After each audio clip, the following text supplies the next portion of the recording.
Coup d'envoi aujourd'hui de la grande répétition générale avant le Tour de France. Comme à son habitude, le critérium du Dauphiné permet à quelques favoris pour le Tour de s'étalonner sur une course d'une semaine taillée pour grimpeurs. 4 arrivées au sommet cette année, un programme dense à un mois du départ de la grande boucle. Parmi les favoris présents, on retrouve Vincenzo Nibali, mais aussi Romain Bardet, présent sur les 2 derniers podiums du Tour. Les autres outsiders se nomment Geraint Thomas, Adam Yates, Marc Soler ou encore Dan Martin et Warren Barguil. Avant d'en découdre sur les pentes plus conséquentes, il faut définir un premier classement. Et cette année, un prologue de 6 km 6 sans aspérité autour de Valence dans la Drôme sera le terrain de jeu des 153 coureurs partants qui devront sans doute avoisiner les 55 km/h de moyenne pour s'imposer. Le premier à réaliser un temps scratch, c'est Jos van Emden. Le néerlandais de la Lotto Jumbo, ancien champion des Pays-Bas du chrono, réalise 7 minutes et 26 secondes avec une moyenne de 53,3 km/h.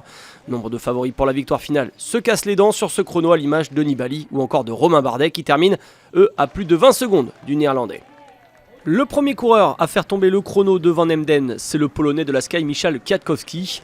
L'ancien champion du monde établit une nouvelle marque de référence pour 1 seconde et 66 centièmes. Et ce n'est pas son coéquipier chez Sky, Geraint Thomas, qui viendra le déloger de la première marche du podium. Énorme chute à mi-parcours. Dans ce prologue, le plus important désormais pour le Britannique sera de récupérer pour aller au bout. On se console chez Sky avec donc la victoire de Kwiatkowski devant Van Emden et un autre coureur de la Sky, l'Italien Gianni Moscon.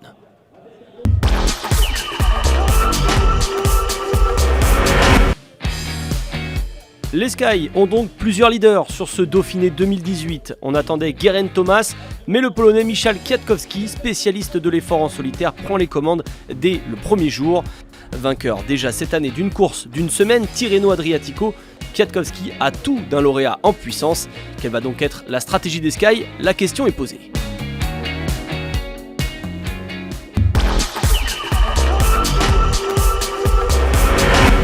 Après 40 jours sans course, c'est sûr que c'est une petite surprise de me retrouver là. Mais je sais qu'on s'est entraîné durement pour être en bonne forme sur ce Dauphiné et surtout pour préparer au mieux le Tour de France.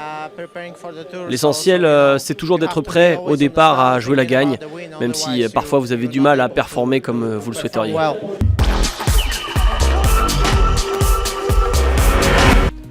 Kwiatkowski prend donc le maillot de leader en dominant Van Emden et Moscon. On note les présences dans le top 10 de Castroviro et Bob Jungels qui peuvent jouer les troubles faits cette semaine. Malgré sa chute, Geraint Thomas est à distance respectable, 21 secondes concédées, tout comme Adam Yates. Ces deux hommes qui sont devant Bardet et Nibali, classés eux tous deux aux alentours de la 50e place au général. Première arrivée en ligne ce lundi sur ce Dauphiné 2018 après 179 km entre Valence dans la Drôme et Saint-Just-Saint-Rambert dans la Loire. Une étape accidentée avec plusieurs côtes dans le final, mais nul doute que les sprinters qui ne seront pas à la fête durant cette semaine voudront tenter de résister pour se disputer la victoire sur la ligne d'arrivée.